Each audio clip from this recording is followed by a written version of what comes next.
Hello everyone, it's Dawn and welcome back. And if you saw my video that went up the other day, I'm sorry that I forgot to put a title. It was meant to be my arty shopping spree, and I showed you what I brought when I was out and about shopping and online.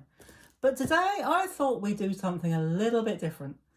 Some of you have been asking me, what do you do with all these lovely paintings that you do? Once you've done your paintings, what do you do with them?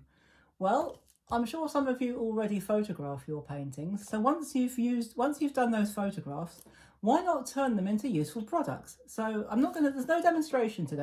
I won't be showing how I made this box. It's very simple. It's just mount boards cut to whatever size you want it to be.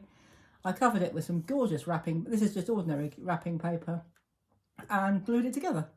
Made some cardboard hinges or craft card hinges and glued it together. Very simple.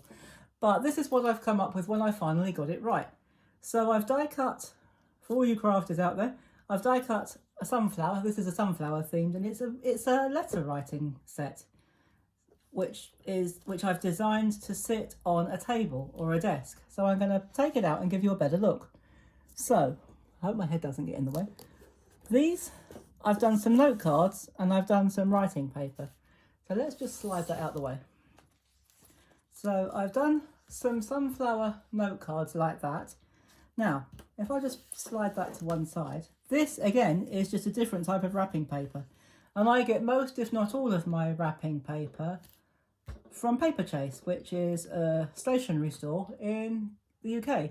So I will add a link in the comments section to the Paperchase store or the website if you wanted to have a look at their lovely papers. They've got some gorgeous papers, whether it's a roll of paper or single sheets. This isn't an affiliated or an associated group video. They're not sponsoring me to do this, but as I've got the papers from there, I thought I'd tell you where they came from, just in case you were interested.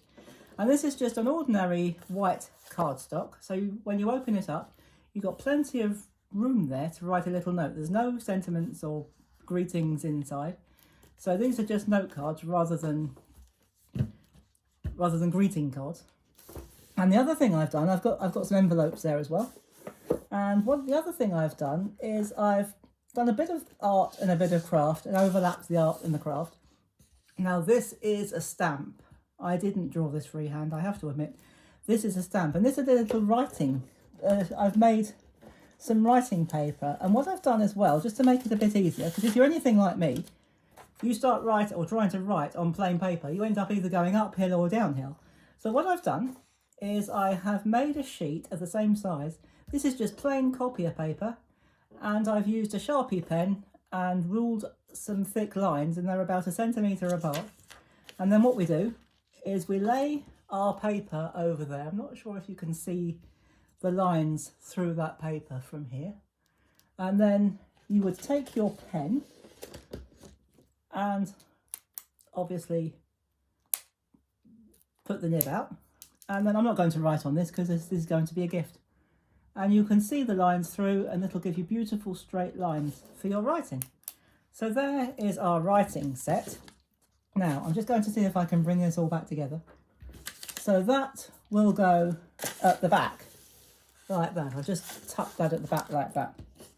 These are, again, this is just ordinary printer paper that I've stamped, and then what I did was I stamped this and laid it up about 4 times, and then what I did is I took it over to my printer, which is over there in that corner, in the far corner, and I photocopied it. I hit the colour copy button, coloured it or copied it as many times as I wanted. In this case I think I made about 8, and then I cut them down to size, which was about a 7.5 by 5.5, and I made a little pen loop just to put a pen in to complete it. So there is our letter writing or stationery set. But you can't, from that, it was usually stand up like that on a desk or a table, but obviously from that angle, from my camera angle, you can't really see it too well. So I will hold it and keep it flat so that you can see it, and hopefully you can see more than I can, because all I can see is the top part from this set from where I'm sitting. So I hope you've enjoyed that, and that it's given you some ideas as to what you might want to do with your own paintings once you've finished with them, whether it's your originals or whether you're photocopying them, or photographing them even, and photocopying if you like. So I hope you've enjoyed this and found it useful. do share your makes with what you do with your paintings. We'd love to see them. And I will be back on Thursday with a regular painting tutorial, and I'm going to be showing you how we paint light on the side of a hill. So I hope you can join me for that.